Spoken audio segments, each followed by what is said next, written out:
স্বাগত জানাচ্ছি। তো গত ভিডিওতে কিন্তু আমি আপনাদেরকে চন্দ্রমল্লিকার কাটিং কিভাবে বসাতে হয় সেটা দেখিয়েছিলাম। আর এই পদ্ধতি দিয়ে কিন্তু আপনারা প্রায় শীতের সব ধরনের গাছই কাটিং থেকে গ্রো করতে পারবেন, যদি আপনাদের কাছে মাদার প্ল্যান্ট থাকে, যেমন ডায়ান্থাস, জিনিয়া, তারপর ডালিয়া, গাঁদা, প্রায় সকল ধরনের গাছই কিছু ব্যতিক্রম বাদে ঠিক এমনই ডালিয়া গাছটাকে কিন্তু আপনারা একইভাবে এই গ্রো করতে পারবেন। কিন্তু কিছু ক্ষেত্রে মাদার প্ল্যান্টের অবস্থা যদি একটু বেশি শোচনীয় হয়ে যায়, তখন কিন্তু সেটা থেকে সহজে চারা হতে চায় না, মানে ডালগুলো খুব একটা পুষ্ট হয় না। যেমন আমার এই গাছের কাটিং থেকে কিন্তু সহজে চারা হচ্ছিল না, অন্যগুলো হলেও। তো এটাকে আমি নতুন একটা পদ্ধতি করেছি।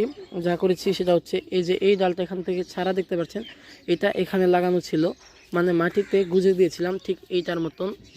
এখানে দেখতে পাচ্ছেন যে এটাকে আমি মাটির নিচে গুঁজে দিয়েছি আর উপরে কিছুটা মাটি দিয়েছি।